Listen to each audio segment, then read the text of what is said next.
ભગવાન, શરીરમાં કેવી બીમારી આવી ગઈ છે. સાચું કહું ને તો આ બીમારીએ તો ઘર કરી દીધું છે. ગમે એટલી દવા પીએ તો પણ સારું નથી થતું. દવા સમયસર લેવાની હોય છે અને દવા માટે પણ બજેટ વધી જાય છે. કેટલું આ દુનિયામાં આવ્યા પછી સહન કરવું પડે છે. આ દવાનો સમય થઈ ગયો પણ દવા પહેલાં કાંઈક તો જમવું જ પડશે. દામિનીને બોલાવું છું. બેટા દામિની, બેટા દામિની. એ આવું છું, મરી નથી ગઈ. કેવા ઘરે સાંભળવા. બોલો, શું છે? બેટા આ ઘડિયાળમાં જો ને કેટલા વાગી ગયા છે. મારે દવા પીવાનો સમય થઈ ગયો છે. જોયું. તો ફટાફટ રસોઈ બનાવી દે ને. બની ગઈ છે રસોઈ. એટલે કે શીરો ને એવું તો બનાવી દે ને તો સારું. શીરો? મારી જાનમાં જવાનું છે તે શીરો ખાવો તમારે? શીરો બીરો કઈ બનવાનું નથી. રોટલી અને શાક બની ગયું છે. બટેકાનું શાક બનાવ્યું છે. સીધી રીતે ખાવું હોય ને તો ખાઈ લેજો. પણ બટાકાનું શાક ખબર છે ને કે મને સુગર છે અને ડોક્ટરે સુગર વાળાને આ બટાકાને એવું ખાવાની ના પાડી હોય છે. બટેકા ખાવાની ના પાડી હોય છે, શીરો ખાવાની ના પાડી હોય છે. બેટા શીરોમાં ઘી અને એવું આવે છે અને ગોળ નાખવાનો આવે છે. ખાંડ હોય તો નુકસાન કરે ને વધારે. ખરેખર આ ઉંમરની સાથે છે ને તમારું મોઢું છે ને બહુ ભડાકા દે છે. બહુ ભડભડિયો થઈ ગયો છે તમને ખાવાનો. જે બન્યું છે ને એ ખાવું હોય તો ખાઈ લો અને બીજું કઈ ખાવાની ઈચ્છા થતી હોય ને તો જાતે બનાવી લો. શીરો નહીં બને. ઘી ને બધું છે ને મેં તાળામાં બંધ કરીને મૂકી દીધું છે. બેટા મારા ઘરમાં મને જ બધું રિસ્ટ્રિક્શન, આ બધું જમવામાં પણ પ્રતિબંધ હોય જ ને. અને કરવું જ જોઈએ. આ તમે તો છે ને રોજ નવી નવી ડિમાન્ડ કરો છો. તો અહીંયા છે ને ધનાબેનના ભૂંગળા નથી કે તમે કયો અને તમને પૈસા આપતા જ કરીએ. તમે કયો અને તમે કયો અને બધી વસ્તુ પેશ કરીએ અમે લોકો. જુઓ, આ ઘર છે ને તમારા દીકરા ઉપર ચાલે છે. હા, તમારો ધણી તો હવે જીવતો નથી ને એટલે પૈસા તો એના આવશે નહીં. વાહે વધ્યા તમારા દીકરા તો એના એકના પગાર ઉપર આખું ઘર ચાલે છે. અને તમને ખબર છે કે એનો પગાર પણ એટલો બધો નથી. તો પછી છે ને આવી બધી ડિમાન્ડો ના કરાય. જાણું છું કે મારો ધણી આ દુનિયામાં નથી, પણ મારો દીકરો તો મારી કેર કરે છે ને. તો પછી હા, તો રાખું છું ને. તમને ઘરમાં રાખું છું ને. આ વધારે લવારી કરશો ને તો જો એવું ના થાય કે તમને વૃદ્ધાશ્રમમાં મૂકી આવું. મારી તો જરા ઈચ્છા નથી કે તમને આ ઘરમાં રાખું, પણ ક્યાં જવું, મજબૂરી છે ને મારી માથે એટલે.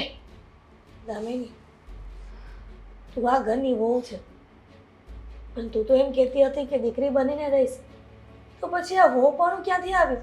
અને મારા દીકરાને મોટો કરવામાં અમારે કોઈ જીવનમાં તકલીફ નહીં આવી હોય? એમને મોટા ન થાય ને. ઘણા બધા નવનેજા પાણી આવે ને ત્યારે દીકરા મોટા થાય છે. ફરજ હતી તમારી. તમારી ફરજમાં આવતું હતું. અને જ્યારે જો ત્યારે બસ પેરેન્ટ્સ એક જ વાત લઈને બેસી જાય કે અમે પણ અમારા દીકરાને મોટા કર્યા છે, અમે તમને મોટા કર્યા છે. અરે એ તો બધાય કરતા હોય. ઉપકાર કરો છો અમારા ઉપર. જાણીએ છીએ કે માવતરની ફરજ હોય છે દીકરાઓને મોટા કરવાની, પણ દીકરાઓ મોટા થયા પછી જ્યારે માવતર વૃદ્ધ થાય ને ત્યારે દીકરાઓની ફરજ એ ચૂકવવાની છે કે મારા માવતરે જેવી રીતના લાડે ગોળે પેટે પાટા બાંધીને મોટા કર્યા ને એવી રીતના અમારે અમારા માવતરને સાચવવા જોઈએ. ચાલો, હું તમારું આ ઘરમાં ધ્યાન નથી રાખતી, માની લઉં છું. તમને પણ ખબર છે, પણ તમારા દીકરાને ખબર છે? તમારામાં એટલી હિંમત છે કે જઈને તમે તમારા દીકરાને આ કહી શકો કે વહુ મારું ધ્યાન નથી રાખતી? કારણ કે એમને તો એવું જ છે ને કે હું તમારી બહુ સેવા કરું છું.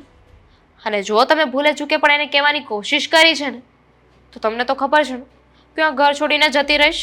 ના ના દામિની, મારા દીકરાને છોડીને ક્યારેય ન જતી. ગળચવું હોય ને તો ગળચી લેજો, બીજું કઈ નહીં બને.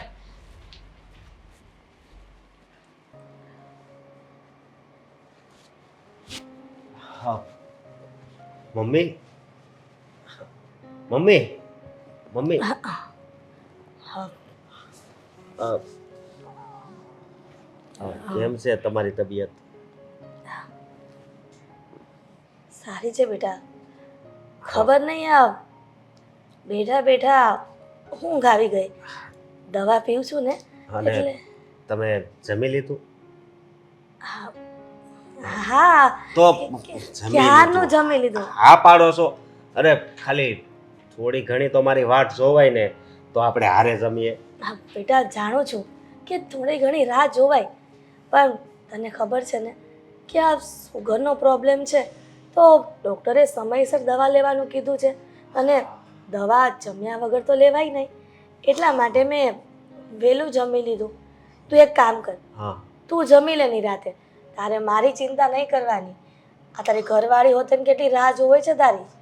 હા, એ તો હું આવે ત્યારે જ જમશે, એ તો મને ખબર છે. પણ હું તમને શું કહું હા કે કાંઈ વાંધો નહીં, જમી લીધું. પણ જોજો હજી જમવાનું હોય એ જ જમજો. એમ તો હા. દામિની તમને હાસવતી છે, પણ છતાંય એને ખબર ન હોય એમ પછી તમે બીજું ન ખાવાનું નહીં ખાતા. અને તમારે જે ખાવું હોય ને એ મને ખાલી ફોન કરીને કહી દેજો કે મારે આ ખાવું છે, અથવા તો દામિનીને કહેજો એટલે એ લેતી આવે.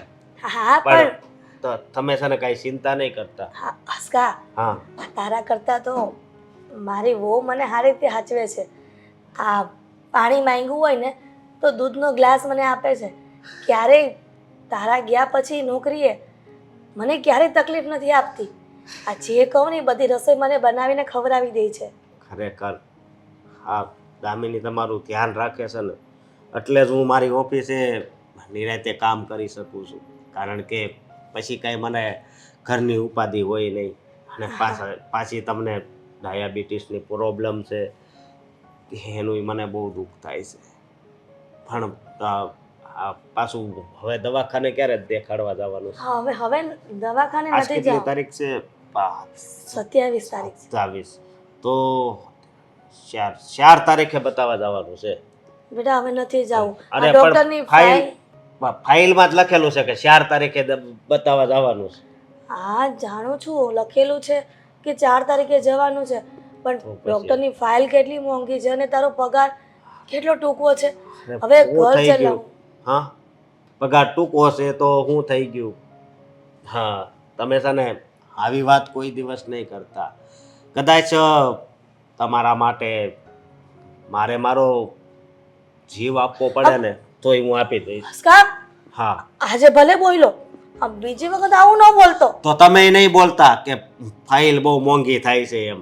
અરે થાય, અત્યારના ખર્ચા એવડા છે તો શું કરવું. હવે તારી બાકી માં તમને સારું થઈ જાય ને ત્યારે જ મને નિરાશ થાય. તારી માં ડોઈ થઈ ગઈ છે. હવે આટલો બધો મોહ રાખમાં મા પ્રત્યે. હા, અને ફોન આવે છે. હા બેટા હા હવે તો કીધું ને તને, તારી માં ડોસી થઈ ગઈ છે. હવે કેટલા દિવસ રોકાવાની અહીંયા? હવે આ ખોટા દવાના ખર્ચા કરીશ અને તારું બજેટ ઘરનું ખોળવાઈ જાય ને એવું નથી બસ ઈચ્છતી. તમે શું કહો છો કે તમે ડોશી થઈ ગયા છો એમ? પણ એવું નથી. તમે મારી માટે માં છો, સમજ્યા? માની કોઈ ઉંમર નથી હોતી, સમજ્યા? મામાં બસ મમતા હોય છે, લાગણી હોય છે, પ્રેમ હોય છે. એટલે તમે બીજી કાંઈ ઉપાધિ નહીં કરતા. અને ડૉક્ટરે કહેતા હતા કે રિપોર્ટ પાછો કરાવવો પડશે, એટલે આપણે એકવાર તપાસ કરાવી લેવી ને એટલે બધું રેડી થઈ જાય. પણ સાચું તમે એક ખાવા પીવાનું ધ્યાન રાખજો, બીજું કાંઈ નહીં. સાચું કહું ને એમ દીકરા. તો હું દામિનીને કહું જ છું કે તું જોજે એવો મમ્મીનું ધ્યાન રાખજે. એ તને ખબર વગર ક્યાંક ન ખાવાનું ન ખાઈ લે.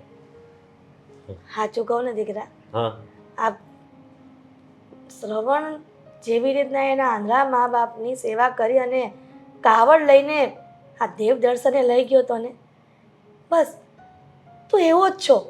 અરે જોકે તું એ રીતના દેવ દર્શને નહીં, પણ આવી રીતના મા બીમાર છે, બજેટ ઓછું છે, છતાં પણ જો માની કેર કરતો હોય તો શ્રવણથી વિશેષ તો કંઈ ન કહી શકાય ને. મમ્મી, શ્રવણ તો શ્રવણ હતો, સમજ્યા? શ્રવણની હારે મને ન સરખાવો, કારણ કે હું તો માણસ છું અને એનું તો એના વિશે તો વાત કરવી જ અલગ છે. સમજ્યા તમે? હા, અને આ તો મારી ફરજ છે.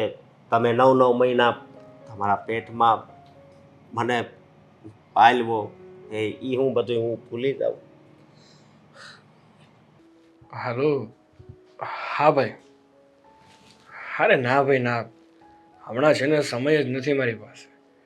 હા, કામ જ એટલું છે ને કે ઘરેથી નીકળી શકું એમ જ નથી.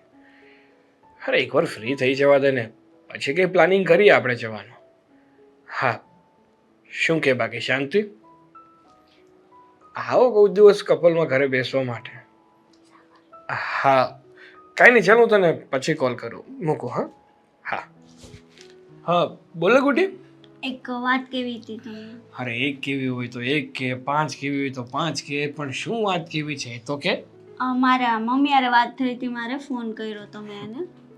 એની તબિયત બરાબર નથી. મારે મમ્મી પાસે આંટો મારવા જવું છે. કેમ પણ અચાનક મમ્મીને શું થઈ ગયું? ચક્કર આવ્યા કરે છે અને એકવાર તો હમણાં પડી ગયા હતા. જાવું છે તારે તારા મમ્મીના ઘરે, એનાથી મને કોઈ વાંધો નથી. તારા મમ્મીને ખબર અંતર પૂછવા જવું હોય ને તો તું જઈ શકે છે. પણ જો મારી એક સલાહ છે તને, કે તું તારા મમ્મીના ઘરે જાય છે ને એ તારા ભાભીને પસંદ નથી. તો જો તું ત્યાં જઈશ અને ખોટા ઝઘડા થશે તો શું મારે મારા મમ્મી પાસે નહીં જવાનું, એના ઘરે નહીં જવાનું, ભાભીના કારણે ખાલી? ના ભાઈ ના, એમ નથી કહેતો કે તારે તારા ભાભીના કારણે તારા મમ્મીના ઘરે નહીં જવાનું. પણ હું તો શું કહેવા માંગુ છું કે જો તારા કારણે, હા મતલબ કે તું જો તારા ભાભીના ઘરે જાય, મતલબ મમ્મીને મળવા જાય અને તારા ભાભીને ના ગમે તો પછી તું તો પાછી આવતી રહીશ, પણ ઝઘડા ક્યાં થશે? તારા મમ્મી અને ભાભીની વચ્ચે. જો સાગર, હવે મારા પપ્પા તો નથી રહ્યા. મારા મમ્મી અત્યારે બીમાર છે. આટો તો મારું શું છે, અને મને એવું લાગશે કે મારા કારણે એવું કંઈ છે, ઝઘડો થશે તો હું પાછી વહી આવીશ. સારું, પણ મારી એક વાત સાંભળ. તું જા છો, મને એનાથી કોઈ વાંધો નથી. જા, તારા મમ્મીના ખબર અંતર પૂછ. જો એવું કાંઈ હોય, મારી કાંઈ જરૂર હોય તો તમ તારે મને પણ બોલાવી લેજે. આપણે કંઈક દવાખાને લઈ જવા હોય ને તો દવાખાને લઈ જવા પણ તૈયાર છીએ.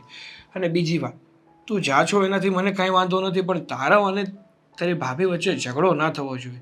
કદાચ એ તને 2 શબ્દ કહી દે ને તો સાંભળી લેજે.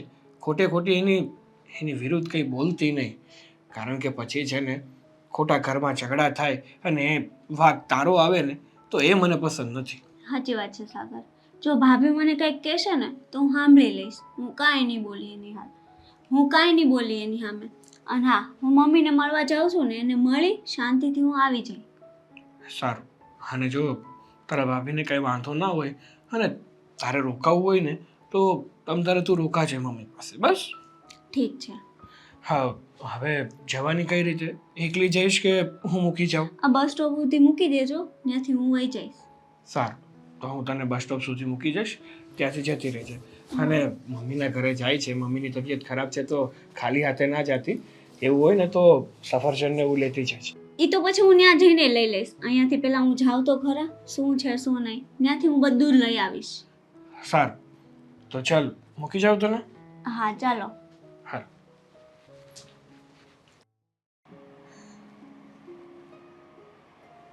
અરે મમ્મી, આ બધું તમે શું કરો છો? લાવો. લે દીકરા, તું વળી અચાનક અહીંયા? કેમ છો તમે? સારું છે. આ કેમ હા જો ને, આ તબિયત નરમ ગરમ રહ્યા કરે. ઉંમર થઈ જાય પછી તો એમ જ હોય ને. પણ તું વળી આમ અચાનક મળવા આવી? જમાઈ નો આવ્યા? મમ્મી, એ બધી વાત તમે મૂકો અને તમે મને એ કહો, ભાભી ક્યાં ગયા છે? બેટા કંઈ કામથી બહાર ગઈ છે, મને થોડું કહીને જાય છે. અને મારે પૂછાય પણ નહીં. તું ક્યાંક બહાર જતી તો મા તરીકે મારી ફરજ હતી કે મારે તને પૂછવું.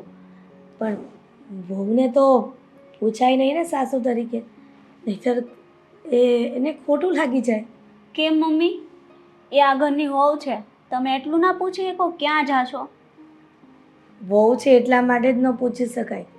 દીકરીને તો પૂછી શકાય ક્યાં જાય છે, કોની સાથે વાત કરે છે, શું છે શું નહીં. વહુ બી વહુ જ કહેવાય દીકરા. તમે જયમાં મમ્મી? હા કેમ આમ અટકતા અટકતા વિચારો છો? હા બેટા, જમવાનું શું હોય, ચાલે ને.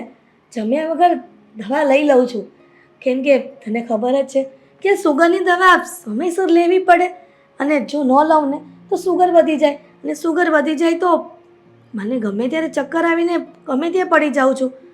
હા મને ખબર છે, સમયસર દવા લેવી જોઈએ, ભૂખા પેટે ન લેવી જોઈએ ને. ટાઈમ તો જુઓ કેટલા વાગ્યા, હજી તમે જમ્યું નથી અને ડાયરેક્ટ દવા લ્યો એટલે ચક્કર આવે જ છે ને પછી.